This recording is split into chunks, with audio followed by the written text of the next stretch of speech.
History occasionally turns on a paradox so severe that it seems to mock reason itself. The road to strategic victory may run straight through near self-destruction. In 218 BC, Hannibal Barca chose that road. To strike Rome, he first shattered the map Rome believed governed war. And by doing so, he exposed not only Rome's vulnerability, but the terrifying durability of the Roman state itself. The Second Punic War is often remembered as a contest of personalities, a drama of Hannibal against Rome, of genius against republic. But that memory, though powerful, is too small for the scale of what truly occurred. This was not merely a duel between a brilliant commander and a stubborn enemy. It was a structural collision between two expanding systems of power after the First Punic War ended in 241 BC. Rome emerged from that earlier struggle bloodied but transformed. Carthage emerged diminished but not broken. Peace, therefore, did not settle the rivalry. It merely changed its geometry. Rome's power was unusual in the ancient world because it did not rely solely on one king, one treasury, or one charismatic military household. It rested on a political machine that could absorb manpower, organize obligation, and convert alliance into battlefield mass. Across Italy, Rome had built not simply domination, but incorporation. Some communities possessed rights, others obligations, others carefully tiered privileges. But nearly all were drawn into a system that linked roads, levies, magistracies, and civic expectation. Roman power, therefore, was not a flash of brilliance. It was a mechanism of expansion. Its armies could be destroyed and then remade. Its commanders could fail and then be replaced. Its defeats were often tactical. Its strength was institutional.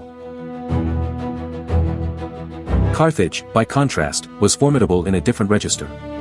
It was ancient, wealthy, commercially connected, and maritime by instinct and capacity. Its influence stretched through trade, ports, tribute, and negotiated relationships. It was not weak. It was sophisticated. But it was also composite. Its ruling structures balanced mercantile caution, aristocratic rivalry, and imperial necessity. Carthaginian power could therefore be immense without being fully centralized. It could command riches yet hesitate at concentrated risk. It could project force abroad while remaining politically divided at home. This division matters because after the First Punic War, Carthage faced not only military loss but strategic humiliation. Rome had learned naval warfare with startling speed during that conflict. Then, in the aftermath, Roman pressure did not recede. It intensified. Carthage lost Sicily. It later lost Sardinia and Corsica under Roman coercion at a moment of weakness. The material losses were severe. The psychological lesson was worse. If Rome could punish Carthage whenever Carthage was vulnerable, then Carthage risked sliding from great power to managed subordinate. That is the atmosphere in which the Barcid project in Iberia must be understood. The Barcid family did not simply seek revenge in the emotional sense, though memory and grievance certainly burned within it. Revenge alone does not explain the scale, discipline, and duration of what followed. Iberia after the 230s BC became a solution to several Carthaginian problems at once. It provided silver. It provided recruits. It provided room for military prestige. It provided strategic depth beyond immediate Roman pressure. Most importantly, it created an independent sphere of power through which the Barcids could rebuild Carthaginian strength without waiting for unanimous enthusiasm from Carthage's cautious political classes. Hamilcar Barca had begun this work. Hasdrubal the Fair developed it. Hannibal inherited it. Therefore Iberia was not compensation. It was preparation. Rome observed these developments with a mixture of concern and habitual confidence. That confidence had a logic. Roman leaders had reason to believe they could shape the Western Mediterranean through warning, diplomacy, and selective intervention. The Republic had become accustomed to deterrence working in its favor. Yet deterrence carries a danger when repeated success hardens into assumption. A state begins to confuse influence with entitlement. It starts to believe that regions beyond its natural sphere must nevertheless conform to its strategic preferences. The issue of Saguntum exposed precisely this tendency. Saguntum in Iberia was not merely one city under threat. It was a test of political geometry. Could Rome dictate outcomes in a region where Carthaginian influence had become substantial? Could Carthage accept strategic containment without surrendering the future? Therefore the quarrel over Saguntum was not local. It was systemic. If Rome could project fear into Iberia without decisive resistance, then Carthage's recovery would proceed under Roman permission. If Carthage resisted, war became likely not because diplomacy had failed in detail, but because the balance of power had become intolerable to both sides. By 218 BC, the macro-stakes were stark. Rome sought to preserve the momentum of a rising republic whose alliance network made it increasingly dominant on land. Carthage, or at least the Barcid faction driving events, sought to break the logic of Roman inevitability before it fully matured. That is the essential frame. Hannibal did not march because of romantic hatred alone. He marched because the strategic horizon was closing. Delay favored Rome. Submission favored Rome. Conventional war on Roman terms favored Rome. Therefore only a shock severe enough to destabilize the Roman system offered a plausible path forward. This is where Hannibal's reputation often drifts into mythology, and mythology can obscure the coldness of his reasoning. He was not merely audacious. He was analytical. Shaped by Hamilcar Barca, hardened in Iberian campaigning, and educated by a frontier world in which diplomacy and violence merged constantly, Hannibal appears to have understood something many enemies of Rome failed to grasp: Roman armies were not the true center of Roman power. Roman political belief was defeating one army would not end the war. Defeating several armies might not end it either. Rome's allies across Italy had to stop believing that Rome was the unavoidable future. The Republic had to be made to look penetrable, fallible, and strategically exposed. Therefore the war had to become theater as much as combat. This is the real logic of the Alpine March. It was not undertaken for spectacle alone, though spectacle was part of its power. It was designed to collapse Roman assumptions about space, timing, and protection. Roman planning in 218 BC still reflected a world of separated theaters. Spain, Sicily, Africa, and northern Italy could be treated as zones. Fleets and armies could be directed accordingly. Rome expected war to unfold within compartments that Roman institutions could manage. But Hannibal sought to destroy the compartments themselves. If he moved overland from Iberia, evaded Roman naval dominance, crossed the Rhone before interception, negotiated or fought through tribal territories, and then descended into Italy from the north, the Republic would face not merely an enemy army, but a strategic humiliation. Rome would discover that barriers it considered reliable were only habits of expectation. Yet the plan contained an immense contradiction. To avoid Roman naval supremacy, Hannibal had to choose a route that consumed men, animals, time, and certainty. Logistics became the beating heart of the gamble. Supplies could not be carried in sufficient quantity for the whole journey. Local acquisition was uncertain. Passage depended on intelligence that might be incomplete, alliances that might evaporate, and intimidation that might fail at the worst moment. Terrain itself was not merely difficult. It magnified every error. Therefore this was not a reckless leap into the void. It was a brutal transfer of cost. Hannibal accepted immediate attrition in exchange for positional shock later. In strategic terms, he spent the army in order to place the remnant where Rome least wished an enemy to exist. Such a move required more than courage. It required diplomacy and information. Hannibal needed route knowledge. He needed to know which communities might be bribed, which might be overawed, which had grievances against larger powers, and where delay would become fatal. He also counted on discontent in Cisalpine Gaul. The Po Valley was not a neutral stage awaiting the arrival of great men. It contained peoples with reasons to resent Roman expansion. If Hannibal reached them, he might replenish what the march consumed. Therefore movement and coalition building were inseparable. The march was never just military transit. It was political activation. Here the contrast between the two systems becomes especially sharp. Hannibal possessed concentrated command. His army moved under a singular operational mind capable of rapid adaptation. Rome, by comparison, rotated supreme military authority through annually changing magistrates. That system could generate resilience over time, but in the short term it could also produce fragmentation, ego, and delays of coordination. Carthaginian daring, at least in the Barcid form, could produce surprise. Roman institutional depth could produce endurance. The opening phase of the war would reveal the terrible strengths of both. The sequence from Iberia to Italy is one of the great studies in strategic velocity. Hannibal departed Iberia with a force large enough to matter but not so large that mobility became impossible. He left behind troops where necessary because every theater could not be mastered at once. Therefore his invasion force was always a selected instrument, not a total concentration of Carthaginian power. He crossed the Ebro, moved through regions that had to be managed through force and negotiation, and advanced toward the Rhone before Roman reaction could fully close around him. Roman expectations still lagged behind his speed. The Republic had anticipated war, but not this specific collapse of sequence. A Roman army under Publius Cornelius Scipio moved with the expectation of confronting Hannibal in a more conventional frame. But Hannibal's pace and route disrupted the timetable. He crossed the Rhone before that Roman interception could become decisive. This mattered enormously. In war, delayed contact is often mistaken for trivial inconvenience. In reality, missed interception can transform the entire campaign. Rome had intended to engage a threat before it entered a more dangerous operating space. But Hannibal escaped that design. Therefore Roman commanders found themselves reacting to a campaign they had not authored. Through tribal lands beyond the Rhone, every league marched carried double meaning. Militarily, his force was being reduced by exhaustion, skirmishing, and uncertainty. Politically, his legend was expanding. Reports of his movement outran the exact numbers of his army. This is one of the oldest truths of conflict: information does not move cleanly under stress. The fog of war enlarges some things and shrinks others. Enemies become either stronger or weaker in rumor than they are in fact. Hannibal benefited from this distortion because the sheer improbability of his approach magnified its effect. By the time the Alps loomed before him, the campaign had already become more than a march. It had become a challenge to Roman imagination itself. The Alpine crossing in late 218 BC has attracted centuries of fascination, but much of that fascination settles on the wrong question.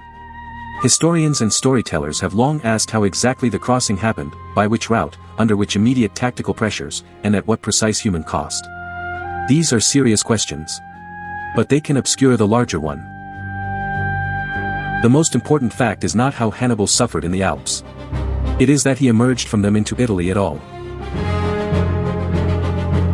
Every mile of ascent and descent stripped his army. Men died. Animals were lost. Cohesion was tested. Mountain peoples resisted or exploited the column. Supplies ran low. Therefore the crossing was, in a narrow logistical sense, a calamity. But strategy does not always reward narrow accounting. Every loss increased the magnitude of the feat Rome had failed to prevent. Attrition and legend advanced together. That is the paradox at the center of this entire episode. Hannibal exhausted his force in order to reach the one place where Roman defeat actually mattered. A weaker army in Italy could be more dangerous to Rome than a stronger army trapped in a more predictable theater. When Hannibal descended into Cisalpine Gaul, he did more than survive. He detonated a strategic alarm. Roman plans had to be revised in haste because the enemy had bypassed the barriers on which those plans implicitly depended. The war was no longer a contest over where Rome might punish Carthage. It had become a struggle over Italy itself, over prestige, alliance confidence, and the psychological integrity of the Roman system. This cannot be overstated. Great powers often rely on physical defenses less than on the expectation that certain things cannot happen quickly. The appearance of an enemy where time was supposed to remain is one of the most destabilizing events in statecraft. Rome now confronted such an event. Its magistrates had not lost the war. But they had lost the initiative. Therefore every subsequent decision would occur under pressure, and pressure magnifies human flaw. Roman leaders still possessed armies, manpower, and legitimacy. But they also possessed pride, electoral ambition, and the burden of proving that the Republic remained master of events. Hannibal understood that pressure could be weaponized. The first campaign season in Italy proved it. At Ticinus in 218 BC, Hannibal's cavalry demonstrated superiority and inflicted a sharp blow against Roman forces, even wounding Scipio. The battle was not decisive by itself. But it signaled a pattern: Rome's enemy was not merely present, he was tactically dangerous immediately. Then came Trebia later that year. There, Hannibal exploited Roman aggressiveness, terrain, timing, and concealment to deliver a major defeat. Again, the significance was larger than the casualty count. Trebia confirmed that the Alpine crossing had not been a desperate flourish followed by exhaustion. It had become tactical momentum. Therefore strategic surprise was converting into political effect. The message radiating outward was unmistakable. Rome could be reached. Rome could be baited. Rome could bleed in Italy. That message mattered to multiple audiences at once. Gallic groups saw opportunity and joined him in greater numbers. Communities watching from a distance recalculated risk. Neutrals began to wonder whether Roman protection was as absolute as Rome had implied. In coalition systems, perception is not ornamental. It is structural. Alliances endure not only through force, but through confidence that force will remain available and meaningful. Hannibal had not yet dismantled Rome's alliance network, but he had struck at its emotional foundation. He had made Roman inevitability look conditional. This is why the Alpine crossing must be understood as the pivot of the war's opening. It transformed Roman confidence into strategic alarm. The exact size of Hannibal's surviving army on arrival, though important for military history, is secondary to the political truth. He arrived. Therefore Rome's assumptions died before his soldiers did. Yet here the story becomes even more profound, because the move that most brilliantly exposed Rome's weakness also exposed something else, Rome's horrifying capacity to continue. If the war ended with the crossing, Hannibal would stand as the perfect architect of systemic shock. But wars do not end when brilliance appears. They end when structures break. Rome bent repeatedly. It did not break. The years that followed revealed the full range of Hannibal's operational genius and the deeper reserves of Roman endurance. In 217 BC at Lake Trasimene, he annihilated a Roman army in one of antiquity's most devastating ambushes. In 216 BC at Cannae, he achieved a battlefield masterpiece so complete that later military thinkers would study it with near religious awe. At Cannae, Rome suffered one of the greatest defeats in its history. On purely tactical terms, the result was catastrophic beyond ordinary language. Therefore the central political question of the entire war returned with savage force. Would Rome's allies now conclude that the Republic's protection had failed, its destiny had cracked, and its enemies had become rational partners instead? Some defections did occur. Important communities shifted. Capua changed sides. Parts of southern Italy moved. Macedon took interest. Syracuse drifted away from Rome. The coalition war widened. Hannibal's premise was not fantasy. Roman vulnerability was real. But it proved incomplete. The expected grand collapse of the Roman system never fully materialized. Why? Because Rome's alliance architecture, though stressed, was stronger than Hannibal's coalition building could wholly overcome. Force was part of that strength. Rome could punish wavering communities and compel others through fear. But coercion alone does not explain endurance on this scale. Legitimacy, habit, and embedded political structure mattered just as much. Many allied communities were tied to Rome through layers of obligation and advantage developed over generations. They did not simply ask who had won the last battle. They asked who could still shape the future. Rome, despite disaster, kept answering, Rome can. The Republic raised new armies. It armed younger and older men. It adjusted command. It accepted strategies of delay associated with Fabius Maximus when direct confrontation seemed ruinous. It refused negotiation on terms that would acknowledge Hannibal as master of Italy. This is one of the coldest truths in political history. Institutions designed to absorb humiliation can outlast opponents of far greater brilliance. Hannibal repeatedly exposed Roman commanders. But Roman society kept producing command, troops, taxation, and belief. Therefore every tactical triumph he achieved confronted the same strategic problem. He could terrorize the system. He struggled to terminate it. This gap between operational genius and strategic sufficiency defines the tragedy of Hannibal's Italian campaign. He possessed extraordinary battlefield intelligence, flexibility, and psychological insight. He knew how to read Roman habits and exploit them. But decisive state collapse required more than victories in the field. It required siege capability against Rome or a similar political center of gravity. It required consistent reinforcements. It required unified support from Carthage. It required a coalition large and stable enough to replace Roman legitimacy in Italy. Hannibal never fully received these conditions. Therefore the very daring that made his campaign immortal could not guarantee its final success. Carthage itself remained divided in priorities. Support existed, but not always at the scale or speed needed to convert opportunity into closure. Roman recovery in Iberia under the Scipios, and later the rise of Scipio Africanus, would eventually reverse the broader balance. The war widened again, and the state with greater institutional depth proved better able to sustain multiple theaters over time. But none of that should diminish what the Alpine gamble revealed. It showed the Republic's greatest weakness with stunning clarity.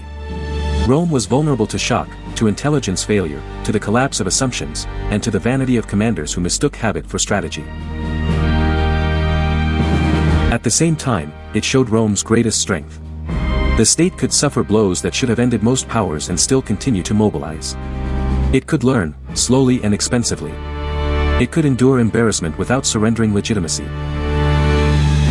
This distinction explains the next 17 years of war. Hannibal made Rome panic. He did not make Rome collapse. Civilization is often shaped in precisely this contest between dazzling strokes and grim endurance. Great strategists violate the map. Great states survive by refusing to let panic dictate policy. That is the deeper lesson beneath the romance of elephants and mountains.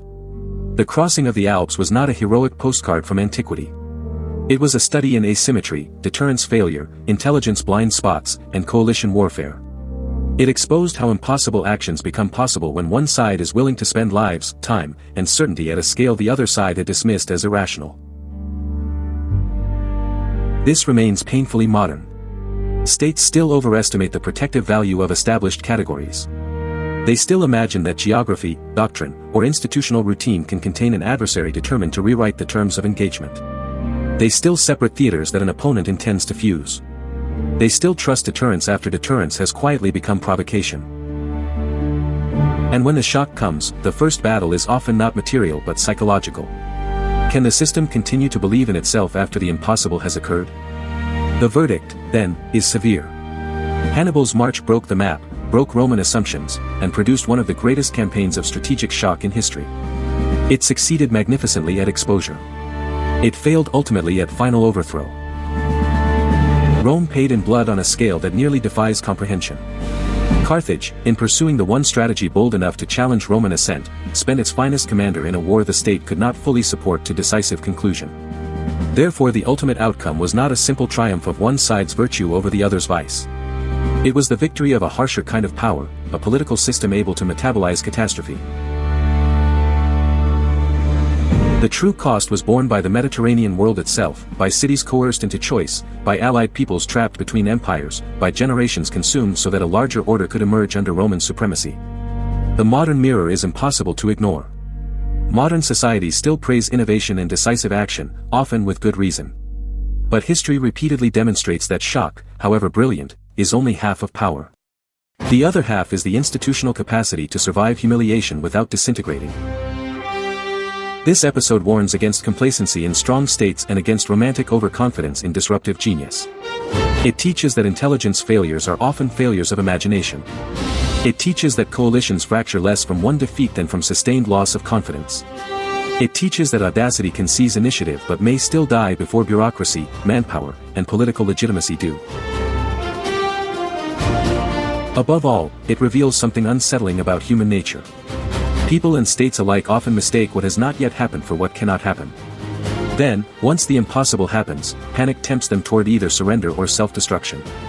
The civilizations that endure are often not the ones that avoid shock, but the ones that can absorb it without surrendering coherence. The legacy question lingers far beyond Hannibal and Rome. When the map of certainty breaks, what truly governs survival? Brilliance that dares the impossible, or institutions disciplined enough to outlive it? If this episode sharpened the way this campaign is understood, subscribe for more historical analysis that goes beyond events and into the mechanics of power. And when the end screen appears, choose the next video to continue the chain, because these stories reveal more when they are seen together. One direct question remains: was Hannibal's greatest achievement the crossing itself, or Rome's inability to imagine it in time?